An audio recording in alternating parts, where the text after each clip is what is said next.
Everybody, welcome back. Today is June 27th, 2021. And here is a Moldavite update for everyone tuning in. For those who are new to the channel, welcome. Chances are you already have a Moldavite, thinking about Moldavite, or just want to stay updated on how Moldavite works. And so I want to give a recap. I feel like the old Tammy from 4 years ago when I first started with Moldavite has died, like completely died off. And typically when I'm talking about like death, right, a lot of people, whether it's in this last year since the COVID, will really have to face the fear of death. Some people experience a physical death while others experience a spiritual death. So, when we're talking about ego deaths and rock bottoms, at first I thought there was only like one. Boy, was I wrong. It seems like every year I go through a death. And how I'm able to simplify it for you guys is, when we're doing this healing work, especially with Moldavite brings up all our shadows to the surface, right? Everything that we are afraid of, every stuck energies, everything we haven't dealt with, anything that we're resisting that is not in alignment with us, it's going to come up to the surface.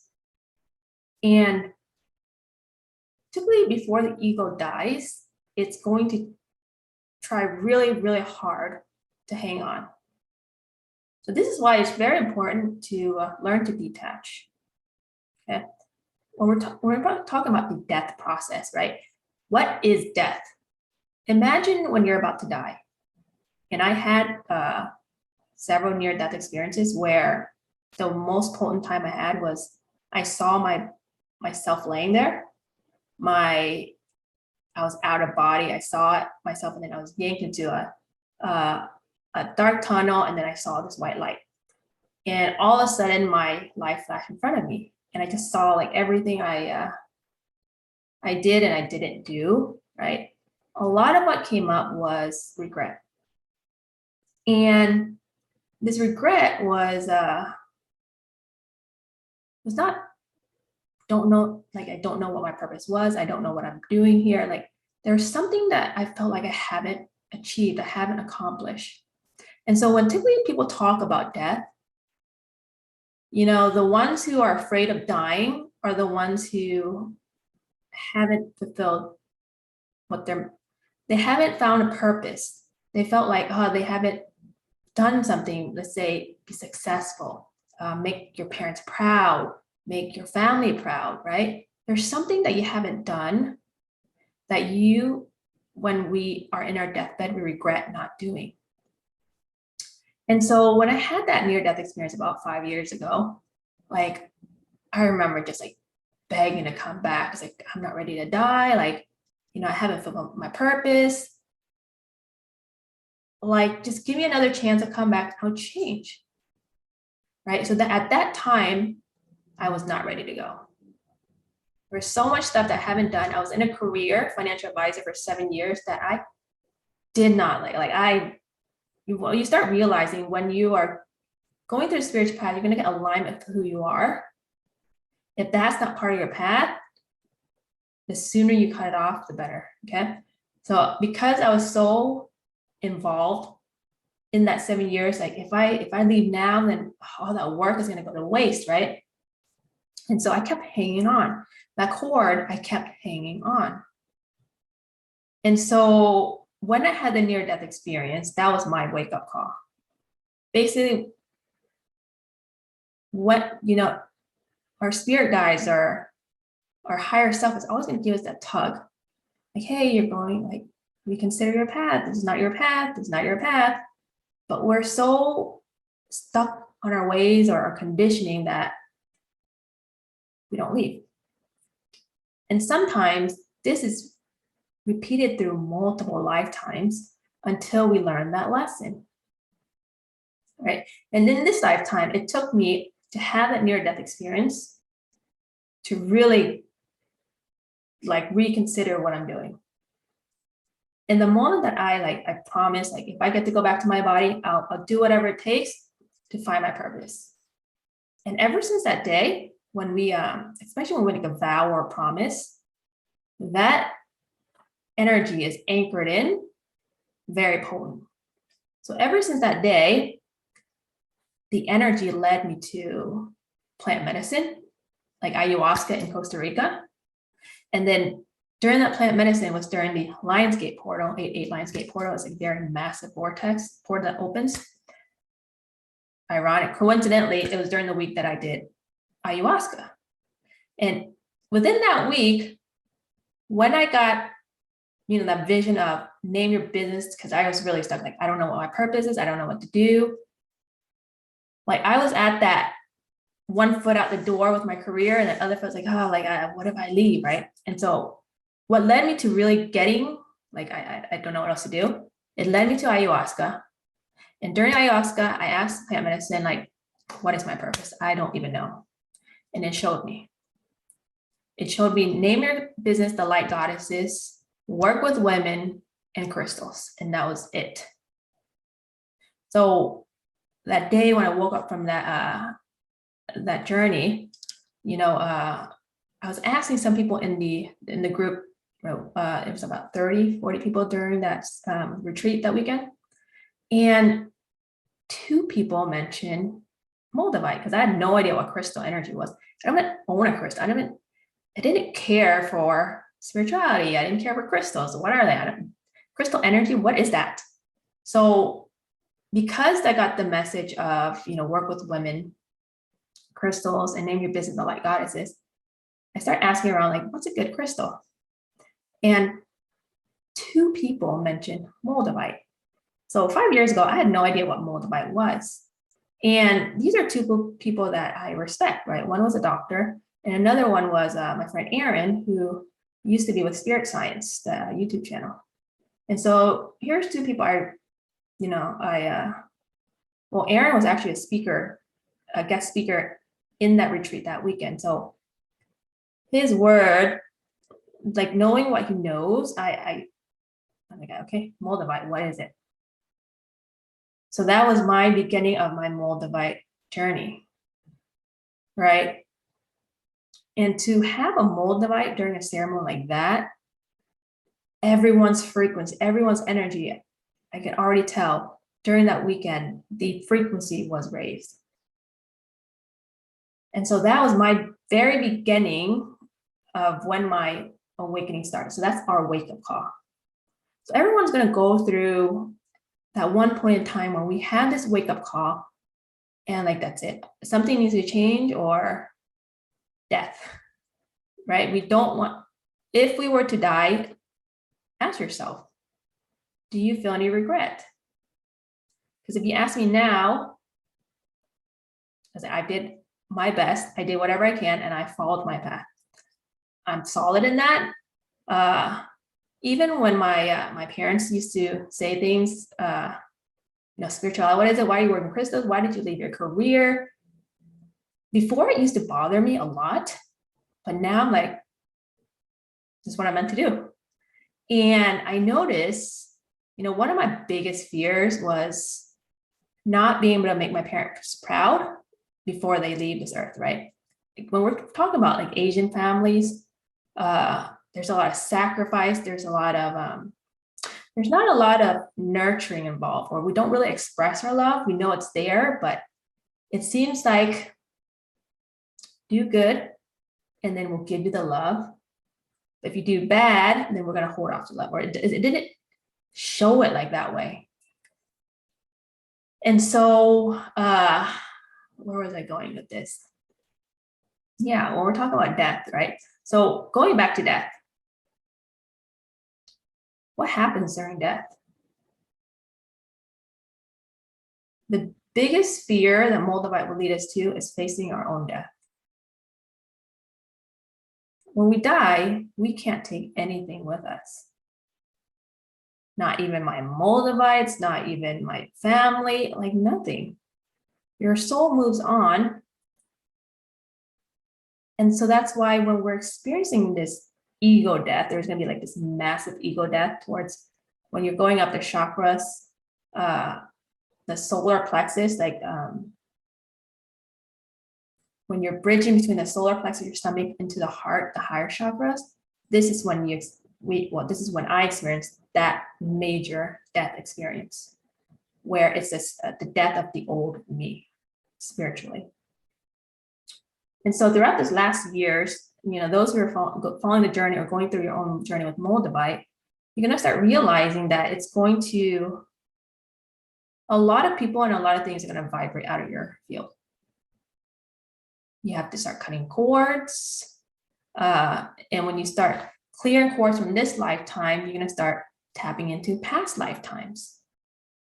Karmic contracts, what vows did you make in different lifetimes? So it's going to come up, but the more you heal, the more surface you peel back, the more new shadows are going to show up for us to continue cutting the cords until we're in the space of, wow, I don't feel tied down to anyone or anything.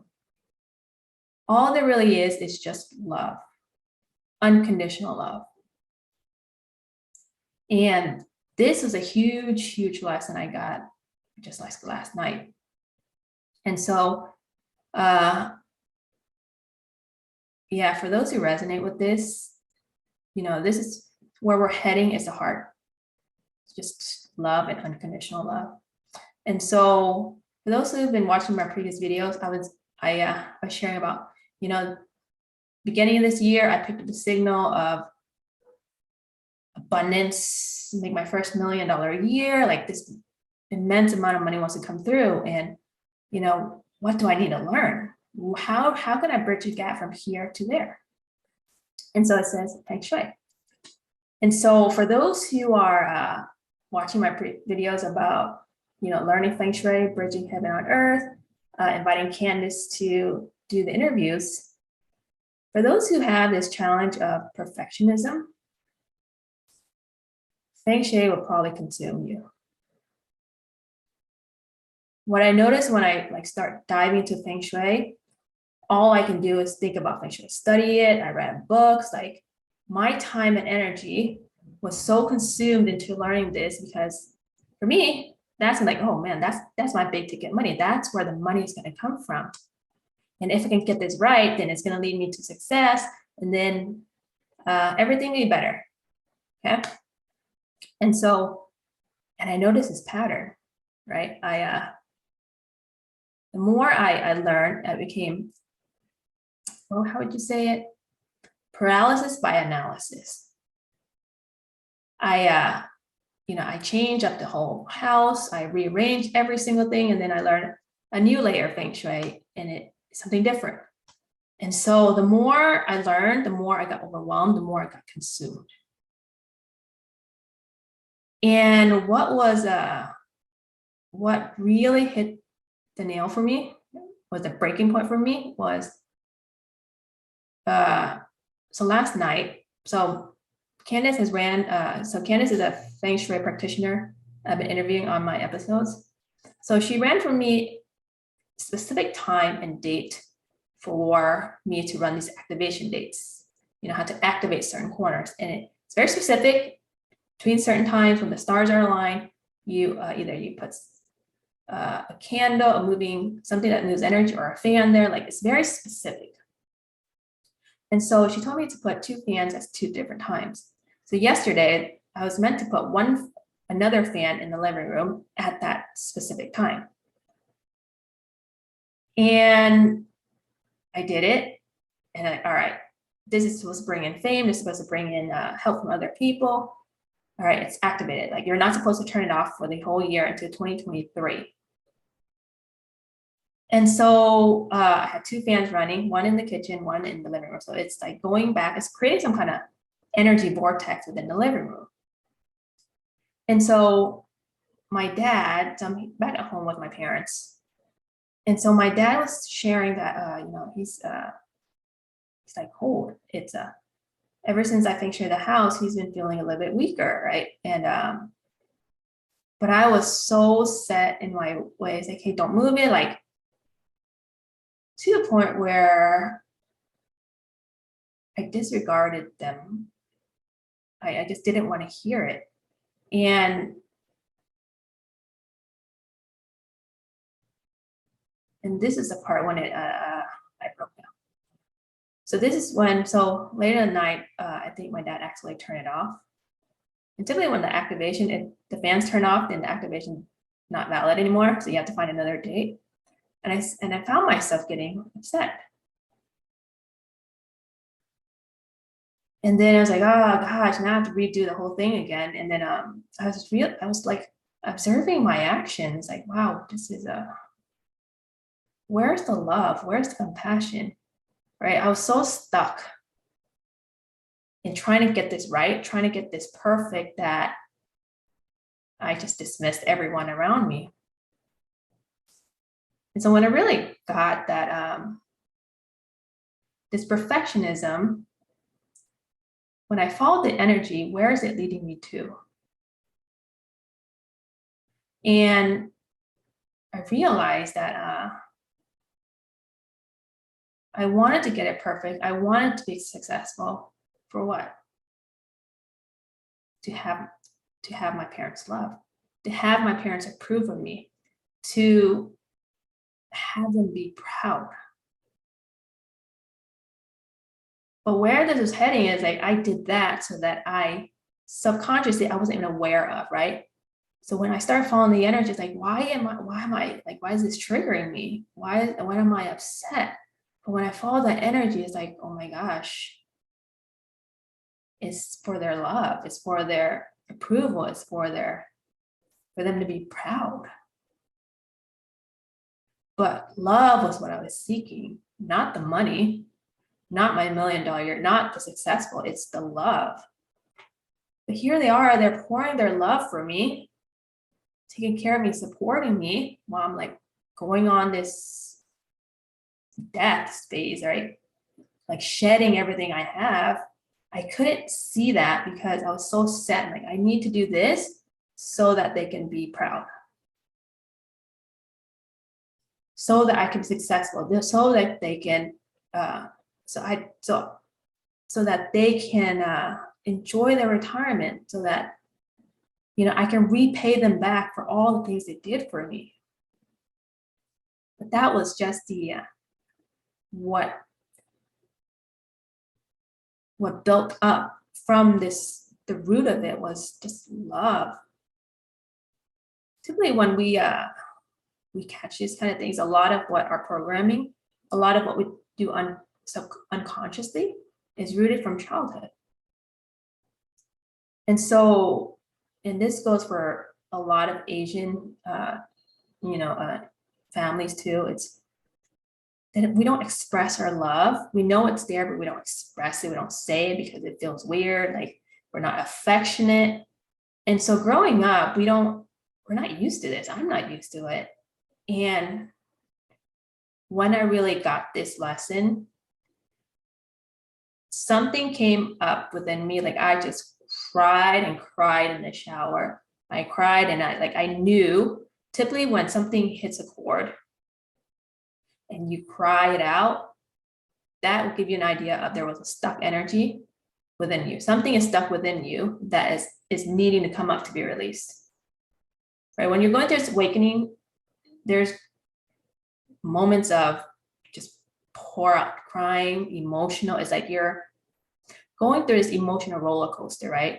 Especially when something hits a chord and you just start bawling, that's when you know that energy is starting to release.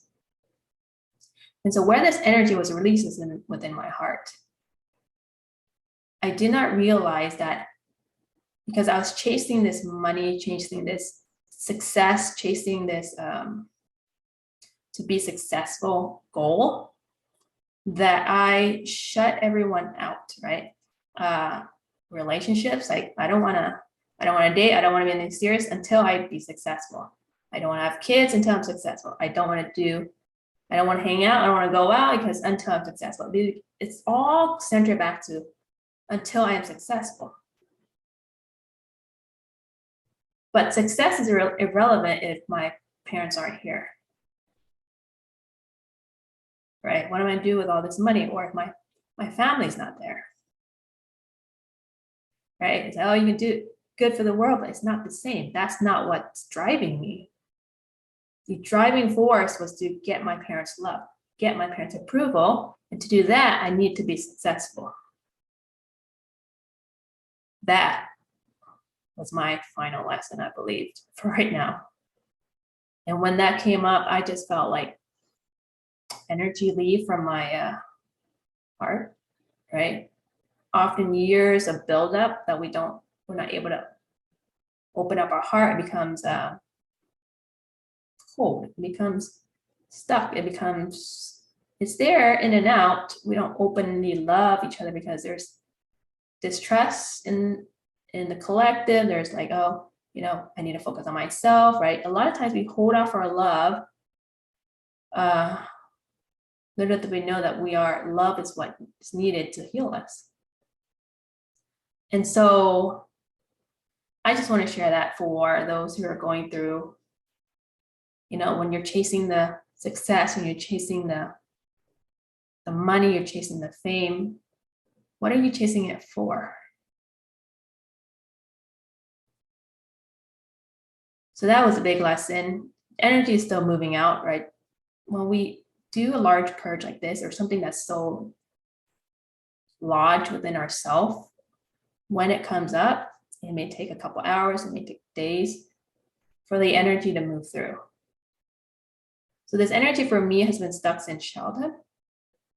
So that happened last night. I can still feel energy moving out of my system right now. I can feel my heart opening up more. Not like I'm completely cold-hearted or shut off, but I notice even the way I breathe is different. So yeah, so I want to share that, right? Right now where we are, there's a wave of us who are going through this transition of the solar plexus into the heart. And when we make that shift into this higher realms, there's going to be a death. So that is my update for today with the Moldavites. Many of you may be experiencing this big shift into the heart. If not, if you're still working on your bottom chakras, it's okay. Everyone is on their own journey. Everyone is on their awakening. So we're all here to lead each other home, and that's to the heart. So to wrap it up with this being said, this next phase, the new activation clarity I got is for the heart chakra, and it's going to happen in Houston, Texas, which is Space City, Texas.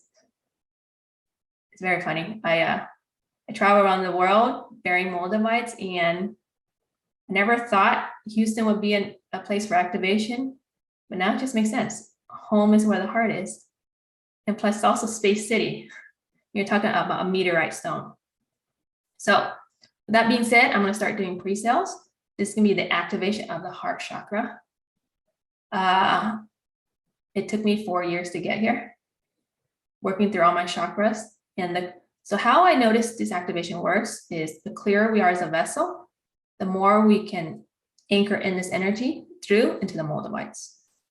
And so different sets of Moldavites that activate, each of them hold a different energy. The root chakra, Mount Shasta, was all about fame, all about expansion, all about Hollywood. The sacral chakra in Sedona was all about the womb, healing the womb, past lives, womb era for the women, not only in this lifetime, but past lifetimes. And then the solar plexus is all about healing the divine masculine. So now it's to the heart. So there you go. Next activation is going to be in the heart chakra on this Lionsgate portal coming up. So I'm opening up for pre-sales. If you feel called, there's something around your heart that you want to open and activate. Basically, if you need guidance, tune in with your intuition. I'm going to put a video in the description on how to tune in with your intuition.